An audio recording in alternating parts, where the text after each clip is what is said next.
apa Ibu? Silakan duduk. Oke. Kena macet ya Bu ya?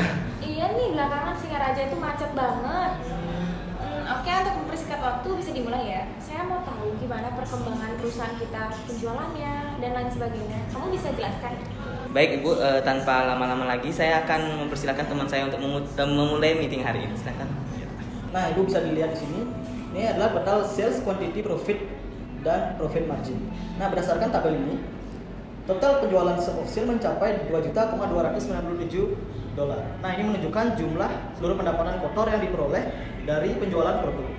Dari total penjualan tersebut, perusahaan berhasil memperoleh keuntungan bersih sebesar 200,86 juta dolar.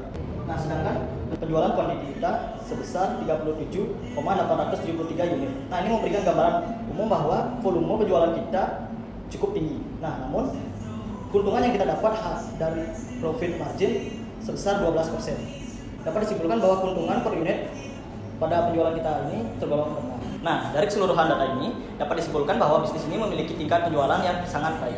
Namun, tingkat penjualan margin keuntungan yang relatif kecil, hal ini disebabkan oleh harga jual yang kompetitif, tingginya biaya personal atau strategi volume tinggi dengan margin rendah. Nah, oleh karena itu, penting untuk mempertimbangkan strategi efisiensi biaya untuk peningkatan harga produk untuk meningkatkan profitabilitas di masa datang. Baik, di sini saya akan melanjutkan pada slide berikut. Nah, dapat kita lihat di sini bahwa total penjualan selama setahun mencapai 2.297 dolar dengan rata-rata margin keuntungan sebesar 12%.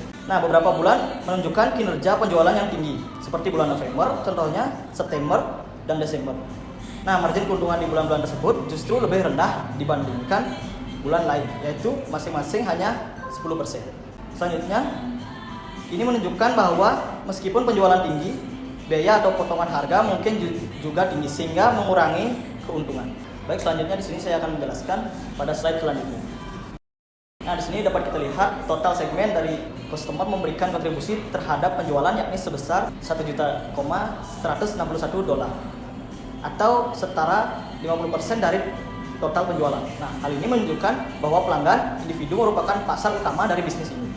Nah, selanjutnya segmen corporate menyumbang dana sebesar 146 atau sekitar 1%, yang juga merupakan kontribusi yang signifikan, sedangkan segmen home office memberikan kontribusi paling kecil. Bagi Ibu, pemaparan selanjutnya akan dilanjutkan oleh rekan saya.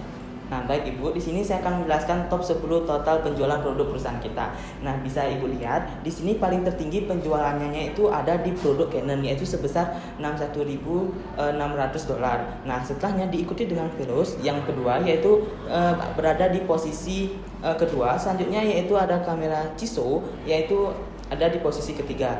Nah, Ibu bisa lihat di beberapa produk lainnya itu mengalami tidak ada peningkatan penjualan, hanya tetap. Jadi saya simpulkan bahwasannya produk ini kurang laku. Jadi produk kita yang paling menonjol itu ada di produk Canon. Jadi kita bisa kesimpulkan bahwa kita perlu inovasi atau promosi dalam produk-produk yang ada di bawah ini. Selanjutnya, nah di sini dalam PPT tersebut, di sini saya akan menjelaskan tentang data penjualan berdasarkan kategori dan subkategori. Nah, di dalam tabel ini ada 3 label, yaitu ada furniture, office supplies, dan teknologi.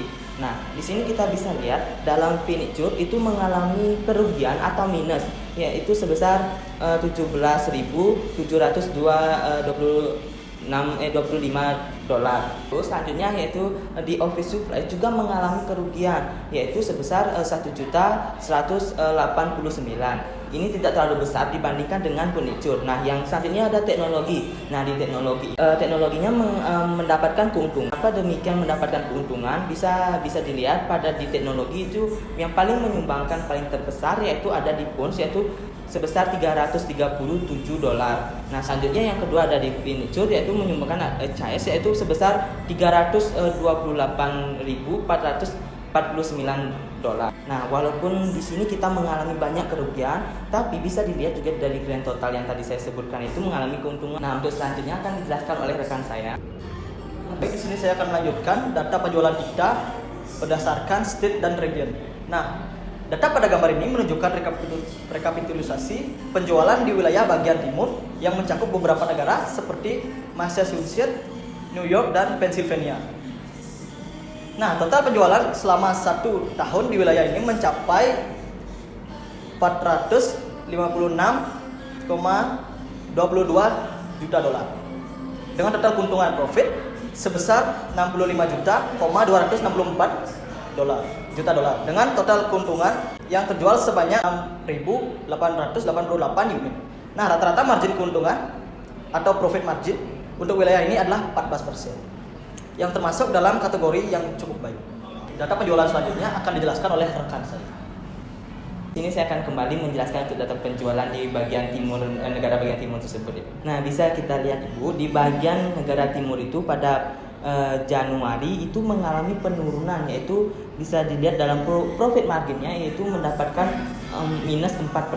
Nah, namun di Februari mengalami kenaikan yang cukup pesat, yaitu sebesar 23%. Nah, selanjutnya diikuti di Maret itu mengalami penurunan 10%. Selanjutnya sampai ke Desember itu mengalami kenaikan keturunan. Tapi ini tidak ada minusnya, maksudnya ini masih di rata-rata, membuktikan bahwa negara bagian timur ini dari ketiga negara tersebut mengalami grand total yang cukup baik sehingga mendapatkan profit marginnya sebesar 14%.